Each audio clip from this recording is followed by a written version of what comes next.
औज़ुबिल्लाहिमिनश्शैतानिर्रजीम बिस्मिल्लाहिर्रहमानिर्रहीम। अस्सलाम वालेकुम दोस्तों, आपका मेज़बान डॉक्टर तनवीर आपकी खिदमत में हाजिर है। दोस्तों, आज का फल संतरा है, जिसकी अफादियत मैं आपको बताने जा रहा हूँ। आप इस वीडियो में देखेंगे कि संतरा जो है वो किस तरह हमारे लिए मुफीद फल है। दोस्तों, संतरा जो है इसमें विटामिन ए, बी, सी और डी ये जो है इसमें शामिल है, लेकिन इसके अलावा भी इसके अंदर कैल्शियम है। हड्डियों के लिए जो है वो बड़ी मजबूत चीज़ है, हड्डियों को जो है वो मजबूत करता है। इसके अलावा दोस्तों इस फल में फास्फोरस, पोटेशियम, आयोडीन, कैल्शियम मैंने आपको बता दिया, मादी निमकियात और ग्लूकोज वगैरह भी शामिल हैं। तो दोस्तों ये एक तो पहली बात है कि ये आपकी गर्मी और प्यास को रफा करता है, आपके मैदे के लिए बड़ा मुफीद है।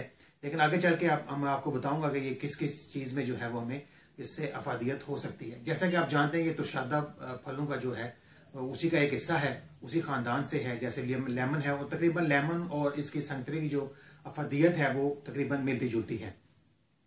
दोस्तों अगर हम अक्सर हम जो खाना खाते हैं तो वो हमें भारी और स्केल महसूस होता है। तो अगर इस तरह कभी आपके साथ मसला हो जाए और रिया का मसला भी हो, साथ गैस का मसला भी है, तो फिर आप जो है खाने के बाद जो है वो एक संतरा जो है वो जरूर ले लें। इससे यह है कि आपकी जो मैदे हैं और आंतें हैं उनको ये दुरुस्त कर देगा, उसका निज़ाम को साफ करके दुरुस्त कर देगा और आपका हाजमा जो है वो बेहतर हो जाएगा। तो दोस्तों ये खाने के बाद थोड़ी देर बाद आप एक संतरा जो है वो ले सकते हैं। इसके अलावा अगर बच्चे हैं, बच्चों को आप जो है इसका रस निकाल कर जरूर पिलाया करें, ठीक है। यहाँ के शीरखार बच्चे जो हैं, बल्कि हामला औरतें जो हामला खवातीन हैं, अगर वो संतरे का रस लेती हैं तो उनके बच्चे ना सिर्फ सेहतमंद बल्कि खूबसूरत पैदा होते हैं। तो शीरखार बच्चे को भी आप इसके चंद कतरे जो है उसके मुंह में डालकर या उसको चटा सकते हैं। उससे यह है कि उसका भी हाजमा जो है वो दुरुस्त रहेगा। और दूसरा यह है कि इसमें क्योंकि कैल्शियम पाई जाती है तो उसकी जो हड्डियां हैं वो और दांत जो निकलेंगे वो मजबूत इंशाल्लाह ताला होंगे।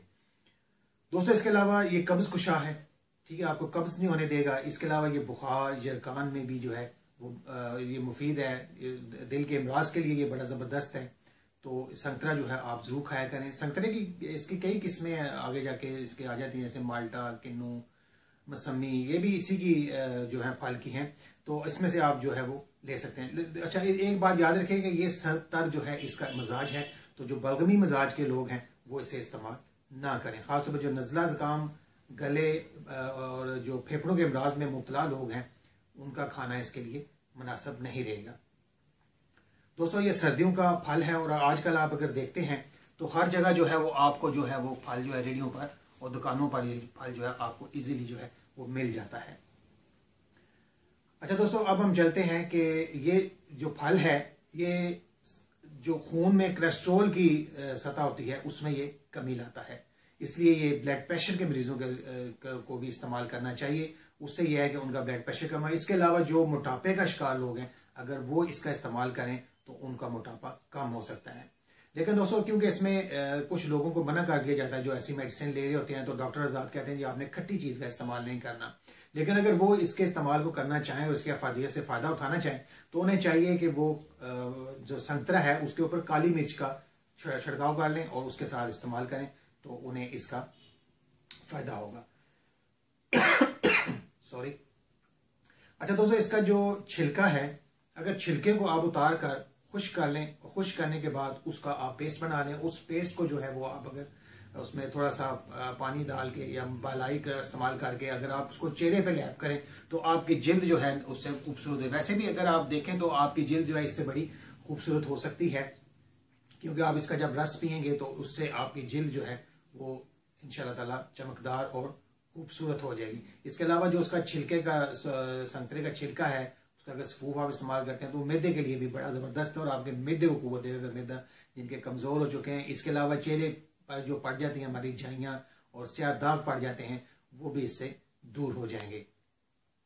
दोस्तों इसके अलावा खांसी के लिए भी ये मुफीद है। इसके लिए यह है कि आप रस इसका निकालें और उसमें थोड़ी सी मिश्री मिला लें, ठीक है जी। मिश्री मिला के तो आप उसका इस्तेमाल करें तो इंशाल्लाह ताला खांसी से भी आपको अफाका हो जाएगा। दोस्तों इसके अलावा जो इसका संतरे का दरख्त होता है उसकी जो खाल है उससे भी आप फायदा उठा सकते हैं। खाल को जो है आप पहले खुश्क कर लें, खुश्क करके उसको पीस लें और उसका सफ़ू बना लें, और जब भी कभी किसी को कै होती हो तो उसे वो सफ़ू चटा दें। इंशाल्लाह ताला आप देखेंगे कि उसके जो कै है वो रुक गई हैं। इसके अलावा दोस्तों दांतों के लिए मजबूत है, मैंने आपको बताया है। इसके अलावा ये हिस्टेरिया के मरीजों के लिए भी मुफीद है। कमजोरी जिनका मैदा है, मैंने बता चुका हूँ कि वो उसको मैदे को ताकत देता है। इसी तरह खून की खराबी वाले जो दोस्त हैं मेरे, वो भी इसे अगर निहार मुंह जो है वो संतरे का शरबत बनाकर पी लिया करें तो इंशाल्लाह ताला उन्हें ये खून की खराबी का जो प्रॉब्लम है ये भी दूर हो जाएगा।